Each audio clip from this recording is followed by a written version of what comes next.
Hi Capricorn, this is Jov. Welcome back sa ating channel. By the way, Capricorn, this is your second half of the month of November, November 16 to 30, 2025. Gamitin ang reading na ito bilang gabay lamang kung naka-resonate kayo, comment down. Tandaan, Capricorn, ito ay channel reading. Kunin nyo lang po kung ano naka-resonate sa iyo. This is for you, Capricorn.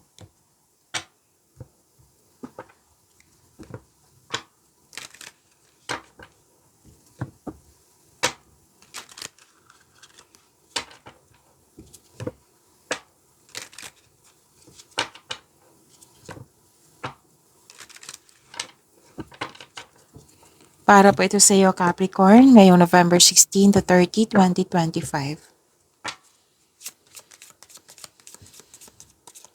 Maraming salamat po sa inyong patuloy na suporta sa mga nag-donate. Sa mga hindi nag-skip ng ads, maraming salamat po. Sa mga hindi pa nag-subscribe, subscribe na po kayo at click bell notification para malaman nyo na may bago tayong video. Para sa mga gusto magpa-reading po, comment po kayo ng personal reading. Again, comment kayo ng personal reading and check my reply sa comment section.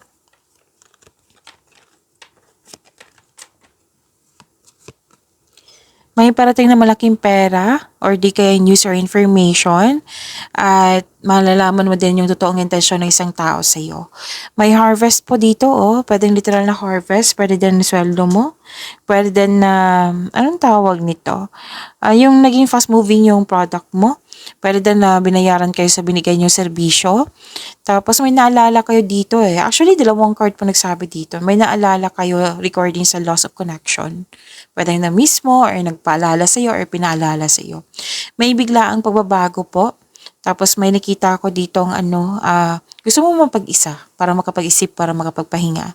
Pwede din may usapin tungkol sa long distance, separation, tumiwalag, space, yan. May concern ka sa mataas ang ego, tapos may asikasuhin kayo sa malaking building.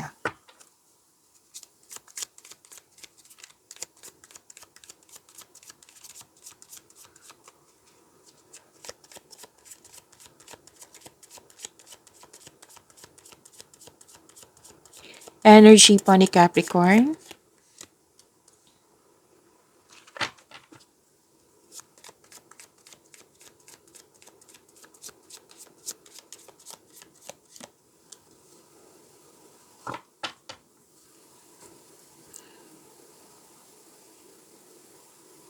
Okay, Capricorn. Okay, remind ko lang. Para sa mga bago dito, kung may napansin kayo ng repeating message, yan po yung pinupush tong card sa inyo. Like for example, nanood kayo sa inyong monthly, weekly, daily at dito din at may napansin kayo ng repeating message, yan po yung pinupush tong card sa inyo na kailangan yung bigyan ng atensyon, solusyon at aksyon kung maaari po. So, yung energy ni Capricorn. So may parating na paghahatol po or may pagbubunyag at may magsasorry sa'yo. Pwedeng ikaw tong magsasorry or siya po. So this is also means accept and release your past so you're able to enjoy the next of your life. So ito yung sinabi kanina na pwedeng may naalala ka sa regarding sa nakaraan na nagkaroon ng loss of connection. Oo. Tapos, kasi ito, self-assessment to acceptance, awakening, realization. And accept your mistakes as well sa person na ito so you can successfully let the past go. Kung may nakita kasi akong bagay dito, sitwasyon or tao na may concern. Pero kung sa person to, yun po, accept your mistakes as well sa person na ito. Para ma-let go mo na yung mga nakaraan. Tapos, nakikita ko rin dito na may gustong bumalik, pwedeng ikaw to, pwedeng siya, na gustong humingi ng tawad at gustong humingi ng closure. So, sabi ng card dito, seek forgiveness in order to move forward. And acknowledge for your success is coming. May parating dito na financial growth. Opo, mag-focus po daw kayo sa pag-release sa nakaraan at mag-move forward kayo into a new and more successful period. So, this is transformation This is ending with new beginning. This is power. Pasensya na po, may lumapit na bata. Oo, tinulungan ko lang. Okay, so, sana tayo?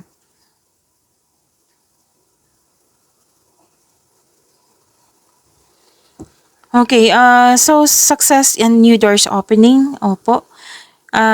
May dumating na project or opportunity sa iyo, pero nakikita ko dito nagkaroon ng alinlangan. So, sabi ng card dito, huwag kayong mag-alinlangan kung pwede po. Kasi magbibigay ito ng kaunlaran sa iyo. Kasi yung ilan sa inyo dito, nagkaroon ng hesitation, doubt, fear. Pwede din na mamaya na. Oo, yung mamaya na yan.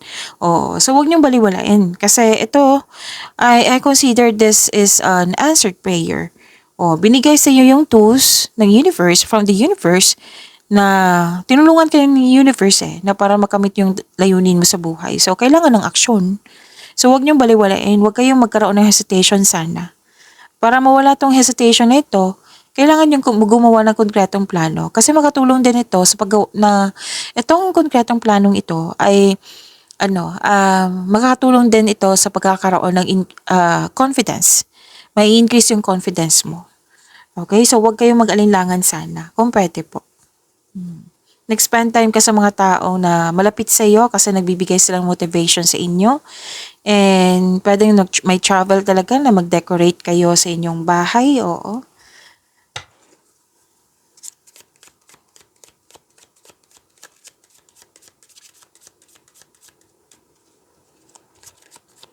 Career and money po ni Capricorn. Ngayon, November 16 to 30, 2025. Pinag-isipan mo pa rin, no? Yeah. Which is tama na nga naman na pag-isipan mo na mabuti yung opportunity na dumating sa iyo, project ba yan? Pero, yun po, makakatulong talaga magkaroon ng konkretong plano para mawala tong mga fear, doubt, hesitation na yan. Tapos balance din para iwas overthinking kung pwede po. Kasi may alok dito talaga sa inyo na kailangan mong pag-isipan, which is good naman. Pero this card reminds you na don't hesitate too long. Like for example, yung opportunity good for 7 days lang tapos nakapag-decide ka, 8 day na. Sayang naman. And pwede rin may hinihintay kang opportunity, kontrata, or na yun nga, na natagalan ka sa paggawa ng desisyon, na nag-cause ng delay. So sabi ng card dito na time for reflection ay kailangan. Kasi sa time for reflection, andyan yung sagot, andyan yung solusyon, andyan din yung pahinga. Nakikita ko dito yung tagumpay mo. Kampante ka sa iyong sitwasyon, tagumpay, mahigit pa sa success po ito, victory po ito. Gumagawa ka ng own rules, may tao dito na tutulungan ka din para makamit yung layunin mo sa buhay, mas lumawak yung ambisyon mo sa buhay.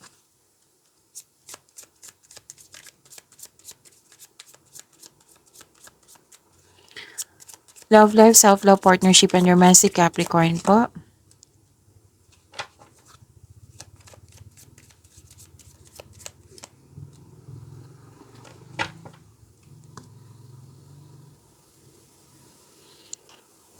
Okay, nag-manifest kayong lahat na magkaroon ng wonderful relationship sa kapwa niyo, sa kaibigan mo, sa family mo, or sa person mo, or sa mga single to na naghihintay sa bagong pag-ibig. Basta nag-manifest kayong lahat na magkaroon ng wonderful relationship.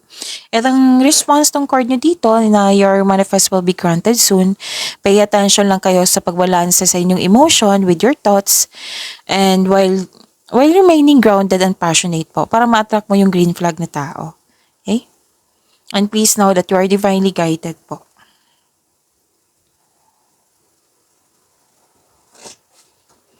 May nakita ko dito ang fertility. Kung gusto niyo mabuntis, then go ahead. Kung ayaw niyo, then use protection. Lahat naman tayo dito adult. Huwag kayong mag-alala. Or di kayo buntis na ito. Or kung wala yan, pwedeng bagay to. Pagbubunga mabuti na parating. Pwedeng bagay or pagbubuntis. So this is also means abundance and success. Be happy with the results of your actions po. Sa mga single, the advice is allow yourself to receive love and acknowledge that you can attract romance by loving yourself first. So kung hanap po green flag, dapat magsimula ito sa iyo by loving yourself first. Okay? So remember to practice self-love, Capricorn. So may na-receive kayong dito, receiving love to nagkaroon ng growth and expansion. At nagkaroon ng time sa sarili, sa kapwa, nagkaroon ng happiness, nagkaroon ng development, yan. So this is all about love, beauty, money, and creativity. This is Venus Kaseko sa astrology to. Okay, so pag-imanin niyo po yung blessings sa binigay sa inyo, Capricorn. See you tomorrow. Maraming salamat po.